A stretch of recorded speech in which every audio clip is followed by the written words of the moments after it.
Welcome back to Unapologetically Outspoken and happy Monday.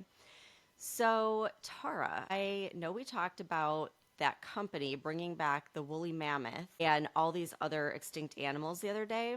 Mhm. So, I came across this podcast where they had the guy who's been talking about this everywhere. And I want to play it for you, and then I want to get your opinion on it.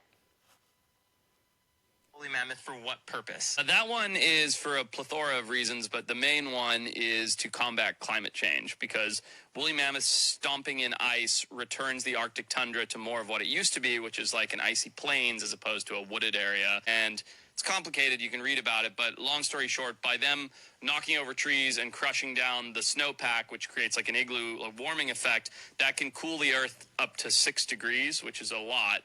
Which slows down the melting of the permafrost, which is what's releasing so many carbon emissions into the atmosphere in the Arctic. So it's a whole cyclical thing that helps combat global warming. What kind of benefit does the company get out of that? They will make billions and billions of dollars in carbon offset credits if they're successful. What is that, a government type of funding? Carbon offset credit is if you can prove that you are combating the amount of carbon emissions that we're putting into the air, then you get paid a credit. And so, yeah, it's I don't know. I don't think it's government. It's more like. So it's really complicated, Tara. You can look it up. Go Google it. It's too complicated for us normal people to understand. Oh my God. So they want to repopulate the Arctic with woolly mammoths so they Mhm. can crush the snow, right? Yeah, yeah, To yeah. impact climate change. Not just crush the snow. Apparently, this will crush the The trees trees. so that it'll know. So, okay. Of course, I'm like, okay, climate change. Like, I can't wait to hear what he says. How how is losing trees going to decrease CO2 emissions? Right? Mhm. Don't trees replace CO2 with oxygen? Like they take in CO2, they give out oxygen. Pretty sure we learned that in elementary school. And he was saying, like, yeah, they're going to stomp the snow and there won't be this wooded area anymore that's warming things.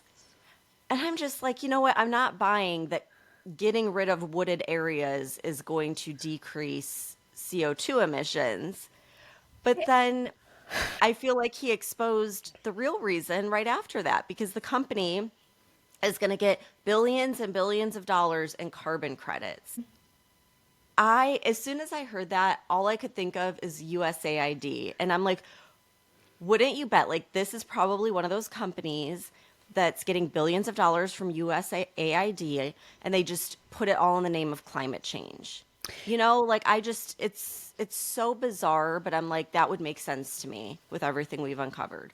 Yeah, at first I thought maybe this is part of that like whole ESG program and like the social credit scores and all that, which is very European driven. But this is an American company. You put some notes in our drive about this, and I'm like, okay, let's find out if they are connected with USAID. And I spent like 45 minutes trying to find a connection, and I couldn't. But it looks like they're a privately held company and they're funded solely by accredited private investment firms. And I'm like, okay, what's an accredited private investment firm? Well, I guess you have to make a minimum of $1 million. And there's like all these other requirements, but it's not something that just anyone can do. And they're headquartered in Dallas, Texas. And their most recent investment, I think, was 200 million from TWG Global. So what's that? It's a holding company that has like a diversity of investments, everything from securities and AI technology to finance and banking and sports and media. Like I think they have a stake in the Dodgers and the Lakers and Los Angeles. And then there's some kind of association with Guggenheim Partners, which is also a global investment and financial services corporation. But then this company, they have launched several nonprofit groups as well. And last October, they launched their own nonprofit, and it's for like conservation efforts. So I would not be surprised if there was some connection in a roundabout way to USAID funding. And you know how we talk about the paper trail gets lost because it goes from an NGO to like 10 other NGOs. And then it's like 15, 20 companies later, you get to the truth. So who knows? It's highly possible. But either way, I think what they're doing is just fucking dangerous. I think so too. Again, Jurassic Park. Like let's take a note from that and maybe stop this before it gets too out of hand. I mean, they're going to populate an entire area with an extinct species that is, here's what I don't get. Like, okay, call me stupid because I'm not a geologist or a climate expert, but hasn't our environment changed so much to begin with that how is it going to sustain the life of animals that have been extinct for millions of years? Right. Like isn't that going to disrupt the whole food chain and Right. everything else? Yeah. And I also think it's weird though their marketing because they're all over the place. They're going Hmm. on all these podcasts, they're all over social media. They have all these news articles. So part of me is like, well, if it was just for USAID funding, you wouldn't think they would be like promoting it. So Right. I just feel like there's some kind of other thing going on that they're not being upfront about. I don't know. Like maybe they literally are going to make like a Jurassic Park. Like, oh, come see the woolly mammoths and spend $1 million per family. Well, I think from what I understand, like I mentioned, they have 200 million from TWG Global, which is a huge investment. And they've raised like over 435 million so far from private investments. So I Yeah. don't know. It's So there's got to creepy. be something. Yeah, it is very creepy. I don't like it. Yeah. I just feel like there's something up. And why are they trying to win over the public so much with all this marketing? Like Right. that's where I'm just like With something. their cute little dire wolves. Yeah, yeah. They're trying to win us over because they know like this is freaky and people are going to be like, what the hell? So, anyhow, I feel like, well, I didn't think that much happened over the weekend with tariffs, but then this morning it sounded like maybe there were some things happening where China was pausing or stopping rare earth materials and magnets from coming to the United States. So I just heard that like early this morning. I don't even know if the White House has responded yet, but I did want to play a clip because I came across this commentary from a Chinese analyst, Victor Gao, and it was just interesting seeing their side of things because it really does not sound like they're going to budge anytime soon. So let me just play that real quick for you. To fight to the very end because the world is big enough that the United States is not the totality of the market in the world. So if the United States wants to go in that direction of completely shutting itself out of the China market, be my guest.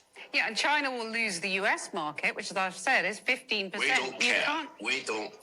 We don't care. China has been here for 5,000 years. Most of the time, there was no United States, and we survived.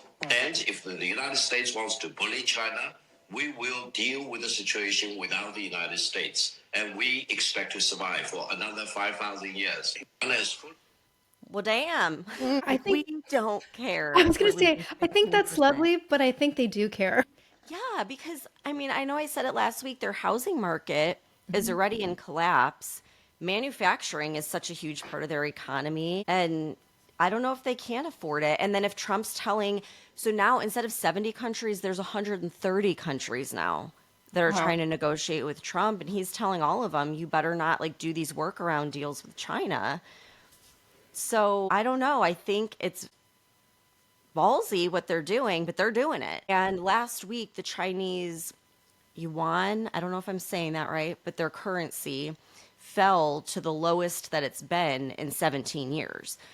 But they're still completely unwilling to come to the negotiating table. And listening to that guy, it's like, I think it is a culture thing. Like, China, we've been here for 5,000 years. Like, screw you, America.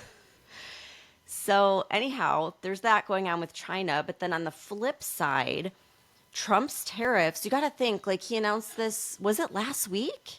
Last week or the Yeah. week before? It hasn't, it's only been, maybe a week. It's already triggered nearly $3 trillion in investments in the United States. That is huge.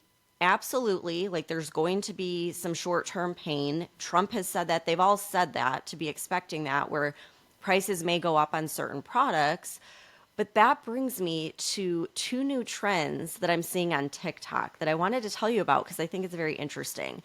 So the first one is these Chinese manufacturers that are making all these TikToks. I'm seeing them in my feed every day where they're outing all of these designer brands and showing how like these ultra expensive brands that claim that they're made in like Italy or France are really made in China for super cheap, and then they turn around and sell them for, 10x the price or whatever. And the goal seems to be to get people to buy directly from the Chinese manufacturer, or like at the very least destroy brand credibility with these designers.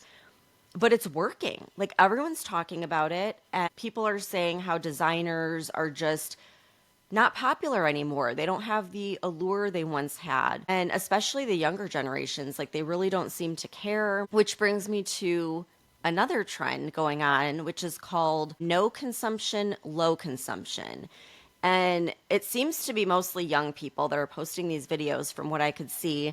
But they're basically saying, screw all these big brands. We're going to buy from thrift stores whenever possible. And if we do buy something, we're going to invest in made to last products. And so the whole goal of this movement is to buy as little as possible. And like if you do buy, you're looking for quality products that are well made. And if something breaks, you're going to, instead of buying a new one, you're going to try and fix it. And it's really kind of cool because they're learning how to sew and be crafty and fix small appliances, kind of like I feel like our grandparents' generation. And I think it's great. I think, if prices are going to go up due to the tariffs, even if it's short term, maybe we can just stop buying shit all the time. Like we're the world's biggest consumers. That's been made clear with the whole tariff thing. And maybe the United States needs to rein it in a little bit and stop obsessing over all these material things and start focusing on quality over quantity. Just like our grandparents' generation. Like I feel like we really should get back to that. And I don't know, I could get on board with this trend. I'm very interested in it. Oh, I 100% could be on board with this trend. And I think I told you this, even just living in Europe for the past year and a half, like my consumption habits have changed entirely.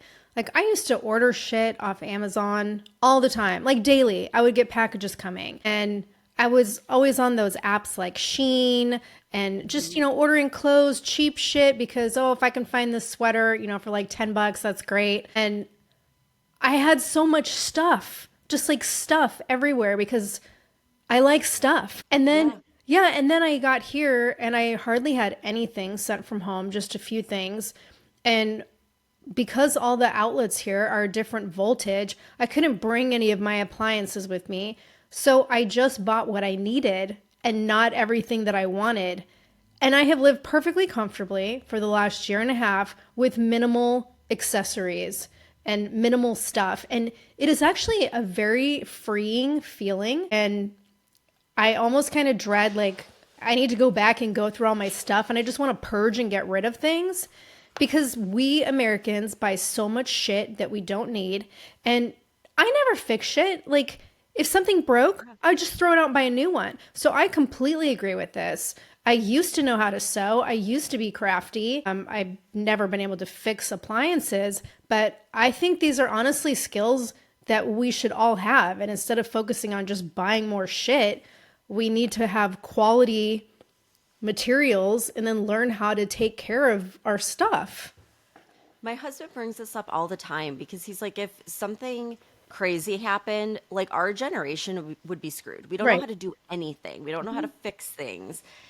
Everyone used to know how to sew. Now hardly anybody does. But I feel like a lot of it's coming back. Like here in Florida, we have these, they're kind of like local markets, I guess you would call them, but they're all the time and people are crocheting again. My friend is visiting and she's like, oh yeah, I learned how to crochet. Like I'm going to crochet you a blanket. I'm like, what? Okay. I That's just cool. I just went back to crocheting a few months ago because I wanted like a bunch of winter scarves and stuff like that. So I just spent the past few months crocheting. Yeah, it's like a big thing. I see them at all these markets, and it's just, I don't know, it's really interesting. And like we had a yard sale in our neighborhood, and there was just so much crap that I was looking at it and I'm like, why did we even buy this stuff? You know, most of it we didn't even use. And I was just kind of like disgusted. I'm like, well, now what are we going to do with it? We either have to throw it out, what we didn't sell, or go like try to find somewhere that'll take it as a donation. And yeah, I'm going to try this new trend. I Yeah. think it's great. Yeah, I'm 100% on board with this. But I do want to bring up something else regarding tariffs because there was a lot of confusion this weekend about the temporary pause on tariffs for certain electronics and tech imports. And this occurred late Friday night, and it all came about because there was a notice published by US Customs and Border Patrol that was issuing new guidance on exemptions for things like smartphones, computer, I think flat screen TVs, semiconductor chips, and other electronics. So, of course, the MSM was like in an uproar, and all the liberal talking heads were accusing Trump of playing favorites and making exemptions for, people who contributed to his campaign, like Apple. And Senator Pocahontas went on CNN and said that Trump was playing red light, green light with tariffs, and this was a special exemption for special donors and the tech investors. And so Howard Lutnick went on ABC News on Saturday and he kind of explained what's actually going on. So I want to play part of that clip. Semiconductor tariffs, which are... I'm joined now by Secretary of Commerce Howard Lutnick. Secretary Lutnick, thank you for being with us this morning. I really appreciate your time. So let's start with that news. It's my pleasure. Let's start with that news late Friday, this exemption on electronics, smartphones, laptop computers, and the like. What's the thinking? Why the exemption? Well, if you remember, over the past couple of months, President Trump has called out pharmaceuticals and semiconductors and autos. He called them sector tariffs, and those are not available for negotiation. They are just going to be part of making sure we reshore the core national security items that need to be made in this country. We need to make medicine in this country. We learned it during COVID. We need to make it in this country. We need to make semiconductors, because if we don't own semiconductors here, remember, virtually all semiconductors are made now in Taiwan and they're finished in China. It's important that we reshore them. And so the president is going to come out with his policies on semiconductors and pharmaceuticals. They're going to be outside the reciprocal tariffs, and he was just making sure everyone understood that all of these products are outside the reciprocal tariffs, and they are going to have their own separate way of being considered. But wait a minute. I'm asking you about the exemption, not about. I mean, the notice that went out Friday night saying that electronics, a wide range of electronics, including smartphones, including components used to make microchips, that these are now exempt from the reciprocal tariffs. Why that move? Well, remember, those products are going to be part of the semiconductor sectoral tariffs, which are coming. You're going to see this week there'll be a register in the Federal Registry. There'll be a notice put out. That is different types of work. So we're going to do that. We did that in autos. The president's going to do it for pharmaceuticals, and he's going to do it for semiconductors. So all those products are going to come under semiconductors, and they're going to have a special focus type of tariff to make sure that those products get reshored. We need to have semiconductors. We need to have chips, and we need to have flat panels. We need to have these things made in America. We can't. Okay. Did you not feel like he repeated himself twice? Yeah. Like he really did answer the question the first time, and I think the reporter was confused. He did. And all these reporters and Democrats, what were they complaining about last week? iPhones are going to be $3,000 because of these tariffs. And they're going crazy over that. So Trump says, okay, well, we'll let the iPhones come in. And now they're mad about that. So, they're never going to be happy. No, of course not. But then Trump went on Truth Social last night to clarify even further for anyone who's still confused. And he said that nobody is getting off the hook for the unfair trade balances and non-monetary tariff barriers that other countries have used against us, especially not China, which by far treats us the worst.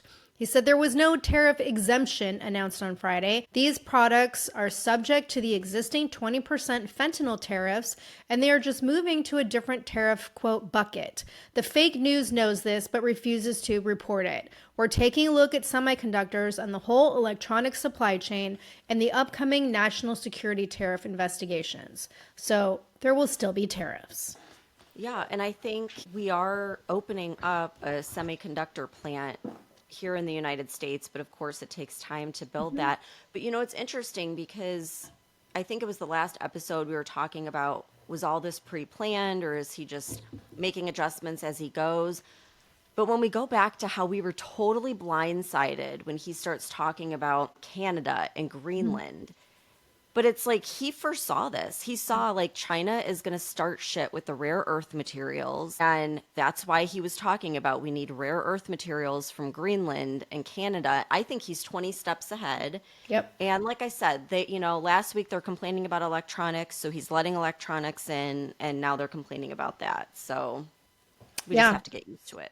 I was actually trying to explain this to someone over the weekend, obviously someone here in Europe. And, of course, they're getting the highly censored propaganda versions of the news in the European Union that, Trump is the devil and is destroying the world. And I was trying to explain how he is this incredible chess player and everything he does. He's like 10 moves ahead of everybody else.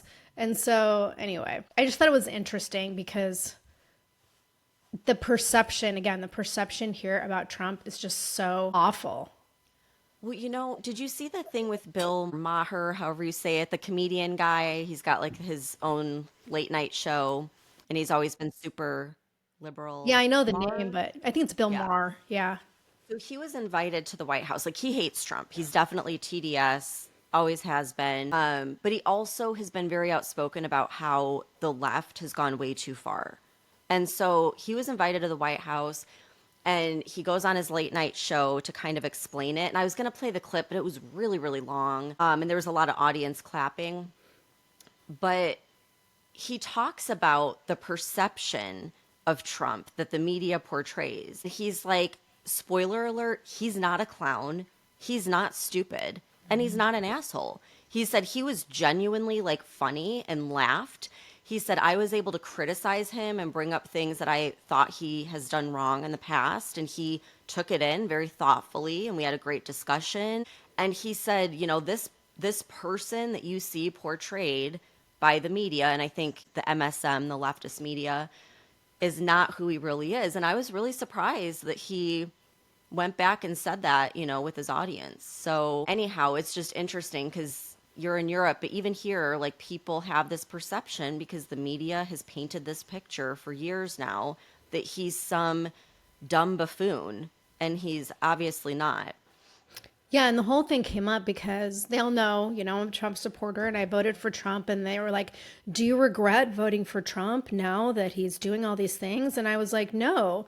And I had to explain why and what he's actually doing. So anyway, last week we talked about, every week we talk about Doge finding all sorts of fraudulent spending. But last week it was the $382 million in unemployment fraud, where over 60,000 dead people, toddlers, and fake people who don't even exist because they have birthdays in the future and haven't been born yet, but they were all receiving unemployment claims, which again, paid for by our taxpayer dollars. Well, Doge later announced that out of this 382 million, 305 million of that has come from 3 primary states.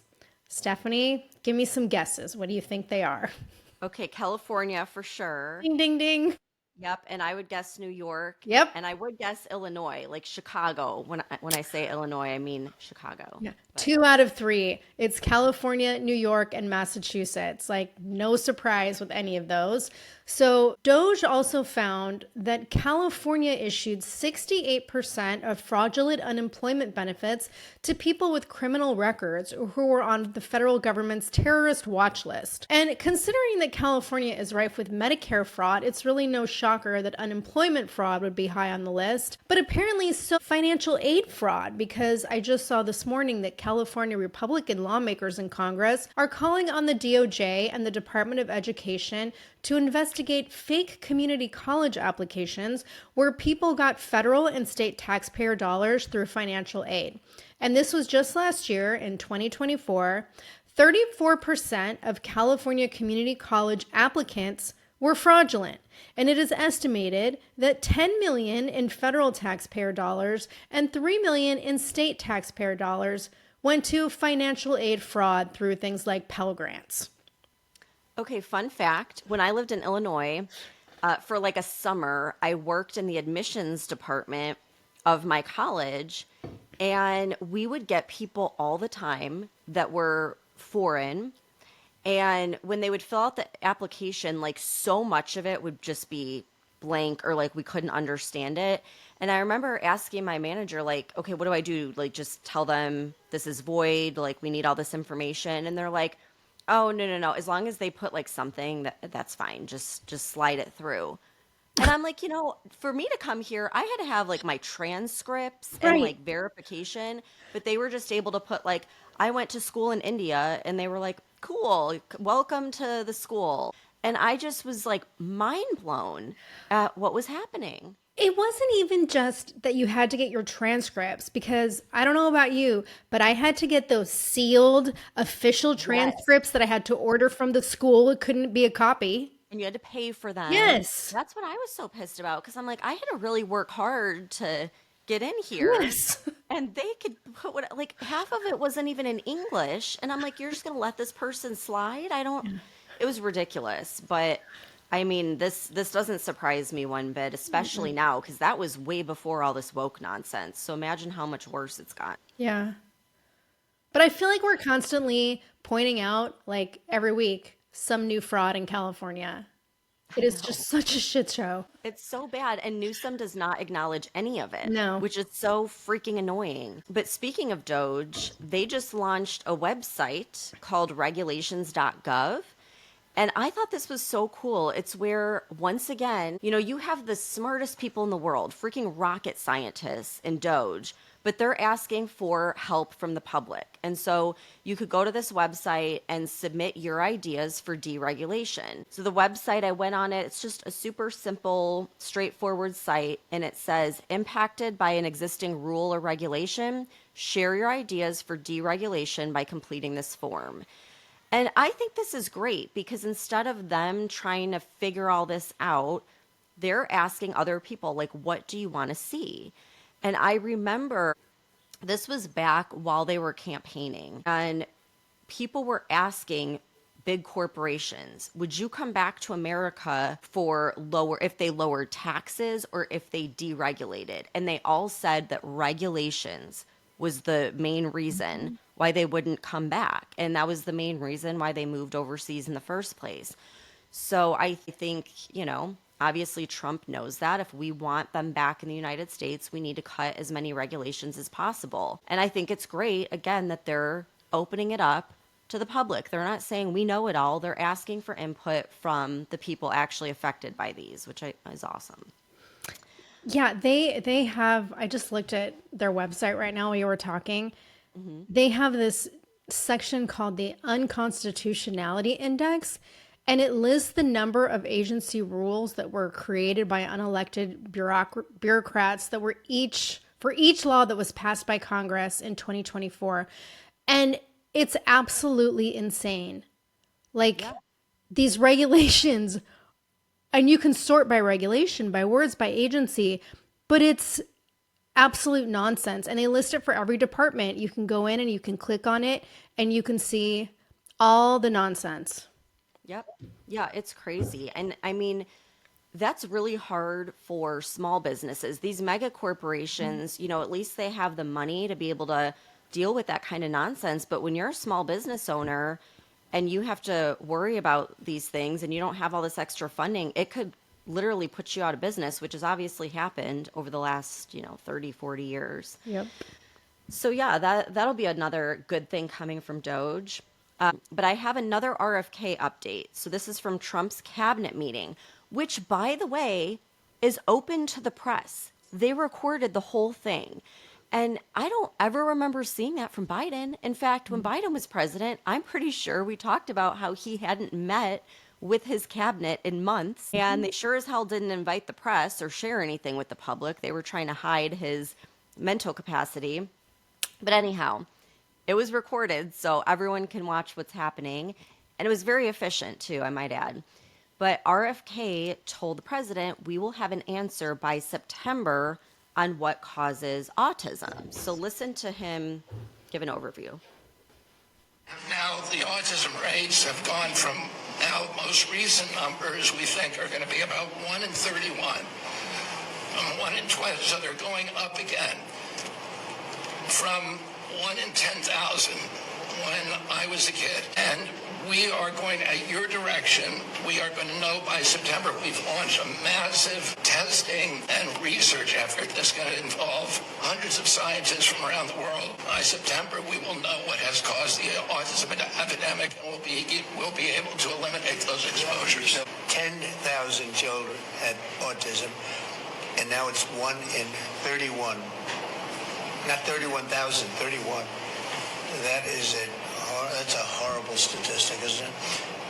And there's got to be something artificial out there that's doing this. So you think you're going to have a pretty good idea, huh? We will know by September.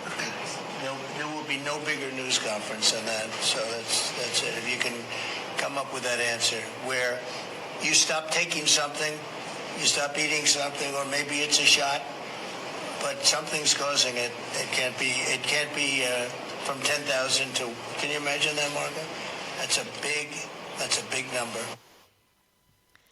Yep. Part of me wonders, do they already know and they're just compiling all the evidence and it's going to take till September? Because how can you be so certain by September we're going to have the answer? That's the question, because RFK Jr. is being slammed by Dr. Peter Marks. I guess he's the former HHS like vaccine guru official guy. And he's saying, you can't be promising to know the source of autism by September. You're giving people false hope. And we should be focusing on, not looking at autism as something negative. And I mean, just like, I'm sorry, but this is something we do need to know, right? Because those numbers are alarming. And I saw this article in Fortune from last week, and they were basically trying to debunk the idea that vaccines could be linked to autism. And the article was referencing a Chinese research study that showed a connection between autism and gestational diabetes. And I guess they did this meta-analysis of data that they took from 202 other studies of more than 56 million mothers and their autistic children. And the study found a link that when mothers have diabetes while pregnant, children are 28% more likely to be diagnosed with a neurodevelopment disorder. And it's a variety of disorders, not just autism, but the risk was 25% higher for autism. And I'm obviously not a doctor. I don't claim to know anything about the origins of autism, but I would not be surprised if it was related to vaccines, to our poisoned food that's full of chemicals, to environmental toxins, or to like a mix of all of these things, right? Because if you look at the alarming rate that children are being diagnosed with not only autism, but other neurological conditions, there is a cause and it has to be identified. You talked about or RFK talked about, what was it, 1 in 1,000, 1 in 10,000 when he was a kid? Well, if you look at just the past 25 years, according to the CDC, in the year 2000, the rate of children being diagnosed with ASD or autism spectrum disorder was around 1 in 150. Jump to 2020 and it was 1 in 36. And now RFK Jr. is saying it's 1 in 31. So there's a very clear trend here that this is something that is increasing. And I don't think it can be ignored. And according to the CDC, those numbers are even higher in California because 1 in 22 children are being diagnosed as autistic. Yeah, I mean, there's obviously something going on. I agree with you. I think it could be a mix of all sorts of things. I don't think there's one definitive cause. I think there's a lot of things that we are exposed to that our parents were never exposed Right. to. And it's interesting how the numbers have climbed because so have vaccines. Because I used to always think, like, well, I got vaccines. My parents got vaccines. Why would I not give my kids vaccines? But when our parents were kids, they got like 7 vaccines. When we were kids, we had like 17. Now it's like 70. I mean, Wow. it's completely gone to the other end of the spectrum. And like, look at the autistic numbers have gone right along with that. So I wouldn't be surprised. But you got to remember, he has spent the majority of his career focused on these issues, and he's won.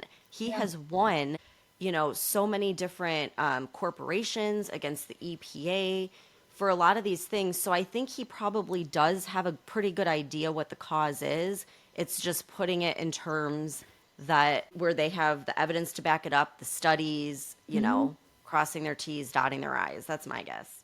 Yeah, and even if you look at something as simple as allergies, right? Like the peanut allergies. When I was a kid, nobody was allergic to peanuts. Like we had peanut butter and apples in class. Like that was a snack. Now you're not even allowed to walk into a school. Like, God forbid I walked into my kid's school with like peanut butter M's. Yeah. I'd probably get kicked out, Yeah. for life for doing that. It's crazy. Yeah. And that is, again, like there's something evolving that was not here before. And it has to be a product of our environment, toxins, what we're putting in our body, medication, the foods we eat, like all of that shit. So I'm looking forward to finding out what he has to say. But speaking of RFK, I want to get your take on something else he said, because he did an interview with CBS last week where he was talking about the DEI and the Doge cuts that have been made to the DHHS. And they were talking about the cost of healthcare. And he said, people have a choice about how sick they're going to be, like most people do. And if you don't have a choice, then the government should give you all the resources that you want.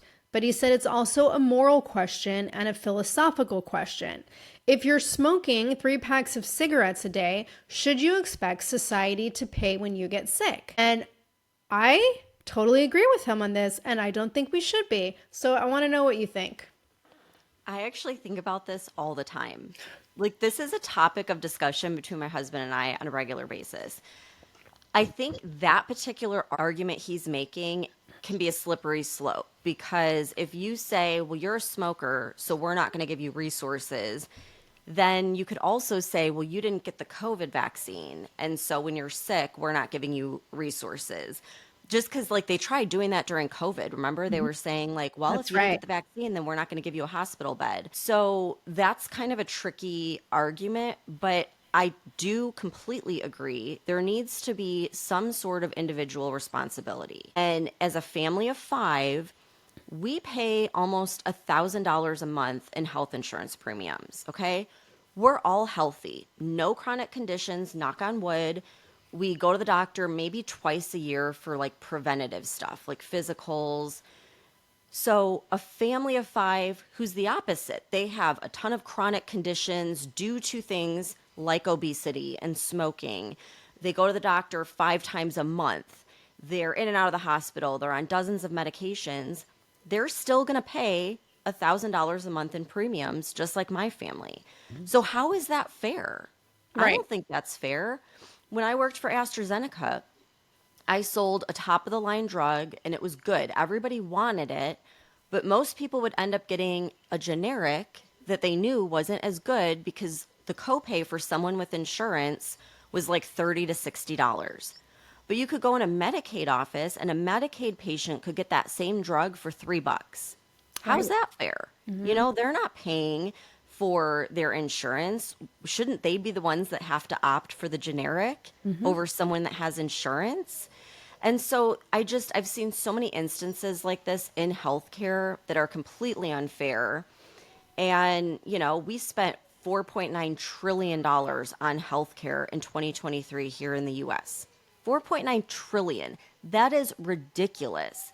And obviously, the root causes, like the food industry, is where the real change is going to happen. But I think offering incentives to healthy people would be a great place to start. And they used to do that. I remember when I worked at Coke, it was like if you weren't a smoker, you got lower premiums. Then Obamacare kicked in, and said like, well, that's not okay. We can't do that. We can't like judge people based on pre-existing conditions and all that kind of stuff.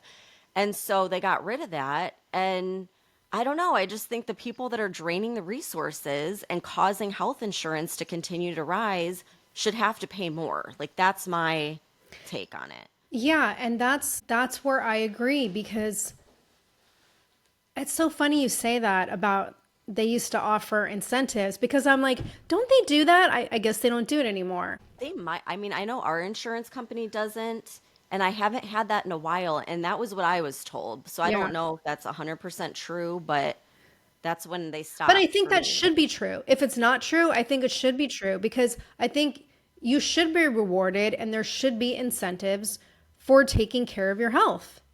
Yeah, I agree. And I mean, the cost of not taking care of your health, like, it's not little. I mean, we're talking No. about hospital visits that are tens of thousands of dollars every single time you go. There should be some kind of adjustment there, I think. Yeah, and he did say, like, this is for, the example he was giving was for people. He said they have a choice in how sick they're going to be, right? You have a choice whether you're going to smoke. You have a choice whether you're going to eat nothing but shit, right? And he was very clear, for people who don't have a choice, you get sick and it was something not within your control, then of course all the resources you need are at your disposal. And I agree with that. So I don't know. We'll see what happens with this. But so remember last week I talked about the SAVE Act and how that was passed by the House on Friday. And that's the bill that would require, basically require ID to vote in federal elections. Well, now the left is trying to make it sound like this law will prohibit married women from voting. So, Stephanie, listen to this nonsense.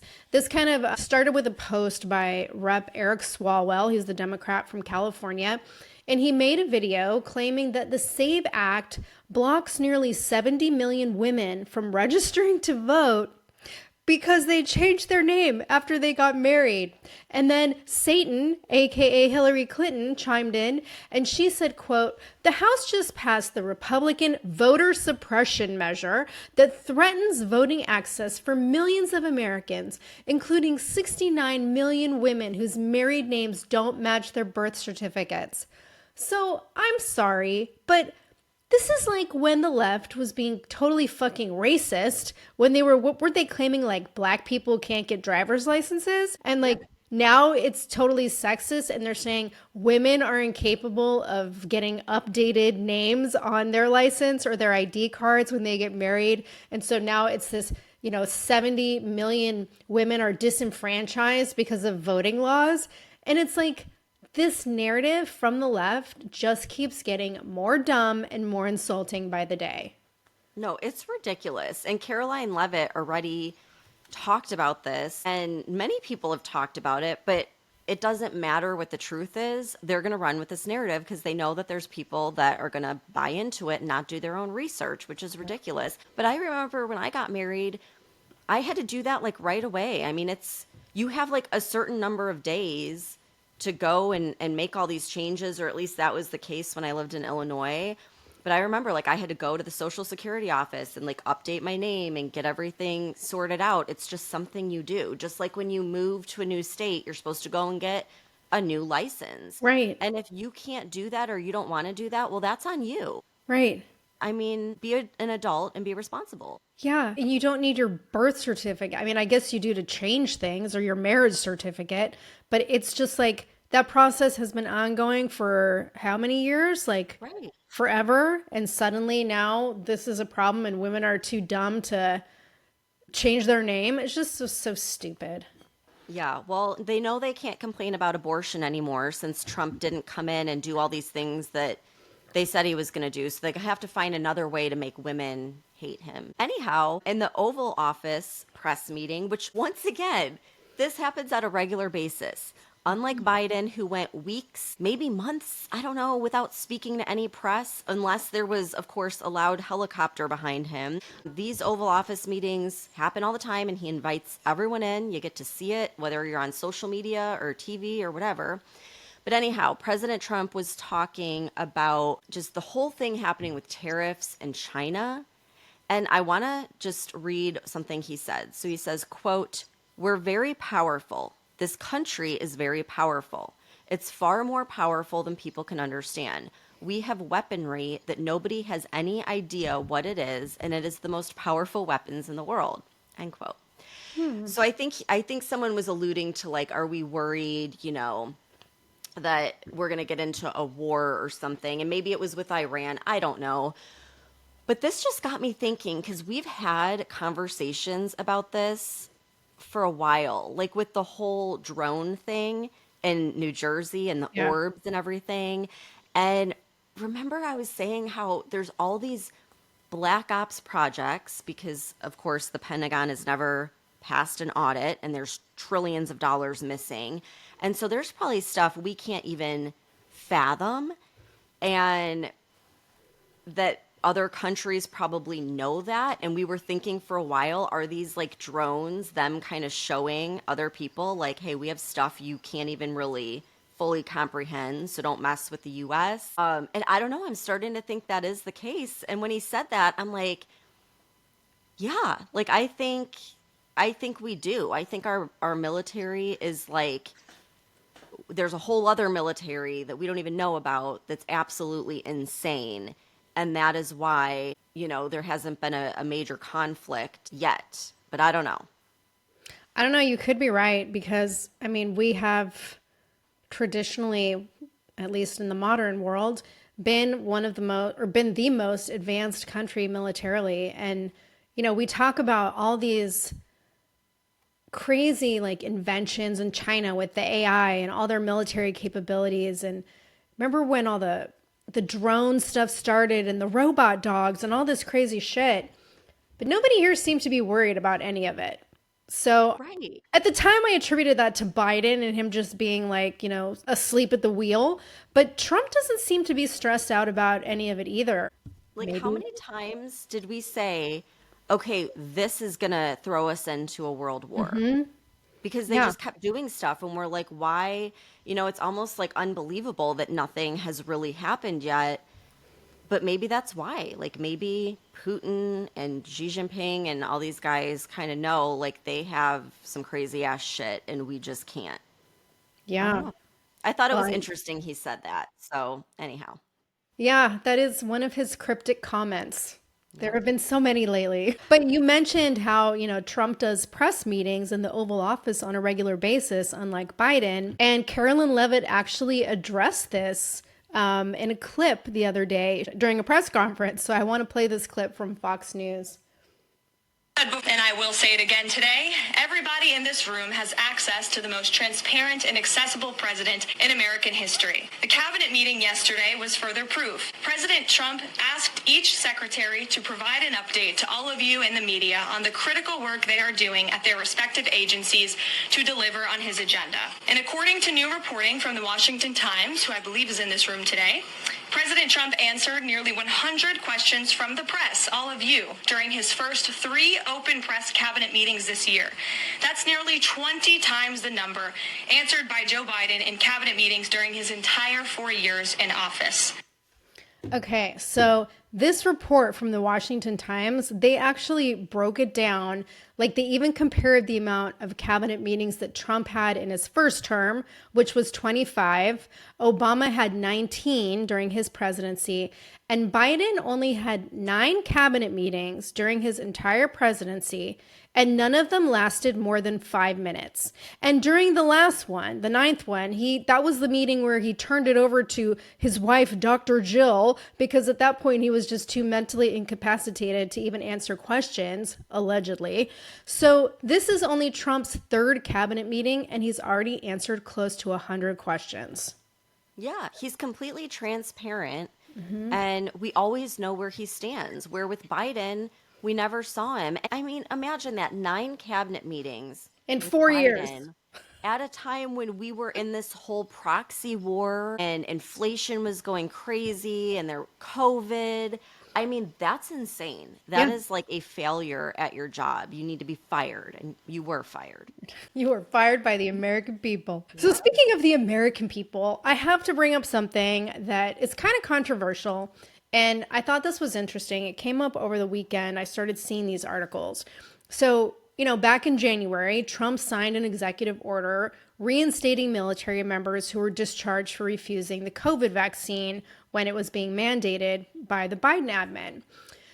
Well, the executive order states that in order to be reinstated, it's basically dependent on them saying that they voluntarily left the military. And so I want to read specifically what it states. And it says, quote, that the DHS may, quote, make reinstatement available to all members of the military, active and reserve, who were discharged solely for refusal to receive the COVID-19 vaccine and who request to be reinstated.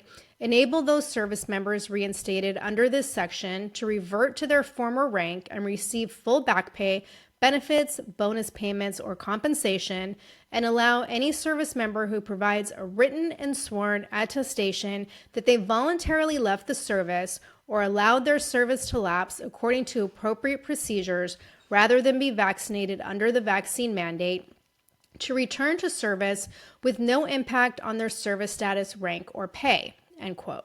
So a form is being sent to like all members, former military members. And the form that has been sent to so far the Air National Guard, the Air Force, and the Space Force, the form says that in order to be reinstated, the person must sign the form to affirm they voluntarily separated from the military. Okay. And that, quote, their decision to separate was made freely and without coercion, and that they will not claim through the Board of Corrections or a court that they suffered any harm for getting forced out. So the reason this is like a big deal is because multiple former and current service members are working with a lawyer. His name is R. Davis Yantz, and he's a retired lieutenant colonel from the Air Force Reserve and a former JAG lawyer. And they're claiming that they did suffer harm from being forced out. And in my opinion, it wasn't voluntary. Like technically it was, right? But it was a case of you voluntarily resign or you receive a dishonorable or other than honorable discharge, which is kind of like receiving a felony offense in the civilian world. And from what I understand, when you get a dishonorable discharge from the military, the U.S. government doesn't legally consider you to be a veteran. So then they can deny you any veteran benefits for the time that you did serve. So to me, that's not voluntary. Like that is coercion. And just like in the private sector, where thousands of people had their lives and careers destroyed, thousands of soldiers had their careers destroyed because of this mandate. And I watched Erin go through the same thing because she worked for the DoD, but she was a civilian employee. But when she didn't want to get vaccinated, first they tried to coerce her into doing a religious exemption, which she wasn't going to do because that would be a lie. And then they told her that if she didn't get vaccinated, she would get terminated and it would go on her permanent record to disqualify her from any future government jobs. Erin is such a good person. I know. I would totally lie and be like, yeah, religious exemption. Yeah, no, So sweet. her story is amazing. But like because I watched her go through this and she loved her job. Like she had her dream job and she gave it up because she didn't want to compromise her Know beliefs. this about Erin. Yeah. She had literally an incredible job and loved it. And the weird thing was she had just gotten like 2 like honorary service awards for doing so well at her job. And then a few months later, she, was basically told, get the vaccine or, this is going to go on or you can be fired and this will go on your record. So she had no choice, which is basically, I think, the same thing that happened with a lot of these military guys and girls. And so if someone who is working in a government job doesn't want to get completely fucked for their future career opportunities with the government, they're going to resign and not be dishonorably discharged. So to me, they are being forced out. And, this lawyer was saying that some of these guys, they want to come back and they want to serve their country, but they're not going to sign a document saying that they left voluntarily and without coercion because that would be a lie. So on one hand, I respect and I love the fact that Trump is giving these people the opportunity to come back to their jobs with full benefits and back pay. But I disagree with signing a form saying that you left without coercion. What do you think? It's so funny because I saw your notes on this. So I kind of like formulated my opinion, but having like, they always say like sleep on it, having slept on it, my opinion has changed and like listening to you kind of explain it. I don't know. Sometimes I just think of things when you're talking and explaining it than when I read it. But because at first I was thinking, okay, Trump is trying to make things right. He's giving them their jobs with full back pay and benefits. So you shouldn't be able to take that deal and then like still turn around and sue the government because that's what this is about. They want to say like you voluntarily left, so that means you can't sue us for like pushing you out, even though that's exactly what happened. So at first I was thinking like, well, yeah, that's I agree with that because like in the private sector, if you were fired, but you took a severance deal, a lot of times, and as part of taking that deal, they'll say, like, here's a handful of money, like, take the bag of money, but then you have to sign a form saying you left on your own and you're not going to sue. So I'm like, okay, like, that's pretty standard in the private sector. But the more I think about it and, like, having slept on it, it's like, this wasn't just about losing your job and losing your paycheck. Like, people had to move across the country back home wherever they were from. People's marriages might have suffered. They might have gotten a divorce because now, all of a sudden they don't have a job and like there's financial stress and tension. I mean, it really did like destroy their lives Yeah. in pretty much every way imaginable. So I'm just looking at it differently now. So I mean, it's hard because it's like, what do you do? I feel like Trump can't go back and change the past. All he can do is try to make it right moving forward. And I think that's good what he's offering. But at the same time, like if I was one of these employees, I would want some more justice over, especially if you've lost everything and your Right. whole life was turned upside down. So I don't know. That's a tough one.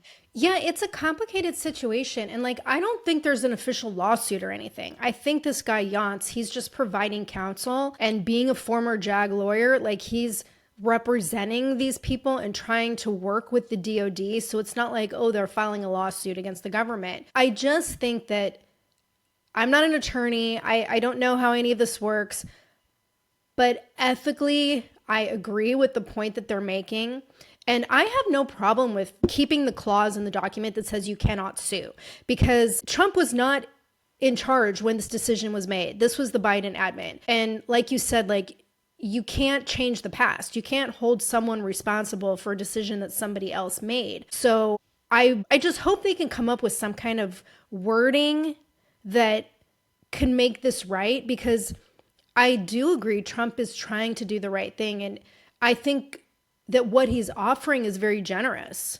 But it's just that one part about the coercion that I think the language in that needs to be changed. And if they have people sign something that says, I will not, I won't sue the administration for, what happened previously, I'm 100% on board with that. But I don't think they should have to say they voluntarily left without coercion because they were totally Yeah. fucking coerced. Well, hopefully they can come to an agreement and Yeah. find some common ground that's makes everyone feel good about it. Yeah. So is Erin getting offered her job back or is this just military? No, that is just the military. Yeah, it's just the military because she was in a civilian position and I don't think they were offering those opportunities for civilian employees. But I feel like they should yeah, because those are going to be the non-woke employees. Like those are the people Trump should want back on the team. yeah. I just remember like it was weeks of turmoil and talking to her, trying to make this decision. Like she's giving up everything that she worked hard for. And she had been working for the government, I think, for 8 or 9 years at that point. And, had her pension, had a great paying job, she had just moved across the country for this job. Like she'd only been there for like 6 months or something when this whole thing happened. And so it was really shitty to watch her go through that. I was listening to this podcast and gosh, I can't remember her name, Alex something. She's like a very famous conservative influencer. And they asked her, like, what are you most proud of that you've accomplished, And her answer was, I'm most proud that I did not cave and get the vaccine. And she was explaining, like, how much pressure and hate people went under Yeah. and not getting it. And, like, she got through that and didn't get it. And I was like, that's a damn good answer. Yeah. So I really respect, like, Erin for that, for really sticking to her guns and not doing it. Yep. We love you, Erin. We love you. Badass. Man, yeah. Okay, where are we? I lost my computer's freezing now, Google. I think we were going to talk about Oh, the yeah. crazy assassination kid. Yes. Yeah, I just heard about this late last night. What a bizarre story. Okay, so a 17-year-old from Wisconsin killed his parents in order to get their money so he could have the means to assassinate Trump and overthrow the government, allegedly. Like, this is what they're suspecting. So the guy's name is Nikita Kasap, and he's been charged with 2 counts of first-degree murder and 2 counts of hiding a corpse. And investigators are now pursuing federal charges of conspiracy, presidential assassination, and use of weapons of mass destruction. So I guess the FBI has linked him to an extremist neo-Nazi group. And what happened, what he's suspected of doing, is killing his mother and stepfather in mid-February, then living in the home with their bodies until he fled like a week or so later. And a welfare check is how the authorities discovered the bodies. So then a manhunt was underway to catch him. And they ended up pinging his cell phone and found him in Kansas. So he left Wisconsin, ended up in Kansas. And once they got a hold of his phone, they found all of these plans and these bizarre neo-Nazi views to pretty much overthrow the government and go after Trump. And I was like, what the hell? So I got to ask you, did you have anything quite this crazy when you were an investigator?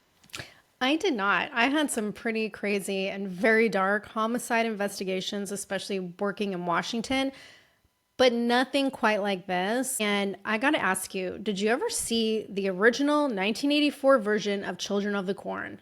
Yes. Okay, so Malachi. So the main character is this kid Malachi, right? And Stephanie, for those who are listening and not watching, I'm about to show Stephanie 2 pictures. So if you're watching this on YouTube, look at the picture. So this is Malachi, right? From Children of the Corn. Creepy ass kid. This is this kid. Do they not look? You look like the same person. Yes. Like if you put those photos side by side, they have the same like vacant, dark, evil, just creepy expression. Just those creepy vacant eyes. So as soon as I saw this kid's photo, I was like, oh my God, it's Malachi from Children of the Corn. That terrified me when I was little. Me too. Oh my God. I know, that's why I can never forget it to this day. But yeah, this extremist group that this guy is allegedly connected to is called the Order of the Nine Angels. And I guess he had like a 3-page manifesto that was breaking down his reasons for wanting to assassinate Trump. And basically it was to like create a political revolution in the United States and save the white race from Jewish-controlled politicians. So the Washington Examiner reported that the document had pictures of Hitler and text written in all caps that said like, "Hail Hitler, hail the white race, hail victory." And then the little manifesto outlined his plans for the terrorist attacks and making bombs. And there was a statement in the report where this kid said, quote, "As to why specifically Trump, I think it's pretty obvious. By getting rid of the president and perhaps the vice president, that is guaranteed to bring some chaos," end quote. And reportedly, this kid talked to his classmates about his plans to kill his parents. And he said he was going to befriend somebody with a gun and then steal the gun from them. And apparently, like by killing his parents, that's how this kid was able to get the money and basically the autonomy with nobody wondering anything about him or watching him so that he could carry out this plan. And I don't know if he stole money from his parents or what, but he was found with $14,000 in cash on him. And he also had over $14,000 in jewelry. and a 357 Magnum. And he had already paid for a drone and explosives to start making these weapons. And I guess there was some plan for him to flee to Ukraine after trying to assassinate Trump, because there was a Telegram conversation between him and someone in Russia. And part of the conversation, this kid wrote, quote, "So while in Ukraine, I'll be able to live a normal life, even when it's found out that I did it," end quote. Okay, so that's interesting. Like, who was he talking to? This reminds me of the Butler, Pennsylvania kid. Yeah. Like, did someone target this like unhinged teen and give him this idea and Right. then tell him, "Oh, you can come to Ukraine." Like, was Ukraine involved? Was it someone on the left? Like, Right. I don't know. Interesting. Yeah. Isn't this crazy? So I hope we find out more about this case, because I agree with you. It's just too similar to the Butler case. Yeah. So, Trump has had so many freaking attempts. I mean, he didn't quite get to attempt it, but clearly he had plans to. Oh my God. but yeah, and then I was reading, like, you know how you said like he lived with his parents for like a week after they were killed? There was something about videos of him like lighting candles in the bedroom with where his dad was or something, and him speaking to the camera, and like the way he covered up the body. Just like this kid was fucking unhinged. Yeah. Oh my God. Wow. Yeah. Very bizarre. Very, very bizarre. At least they're looking into it, and maybe who knows, maybe they'll find other people that were coercing him or something. I don't know. Yeah. Crazy story to end on for the start of a week. But yeah, we'll be back on Wednesday with whatever updates. I'm sure we're going to hear more about tariffs this week. So I hope everyone has a great day, and thanks for tuning in.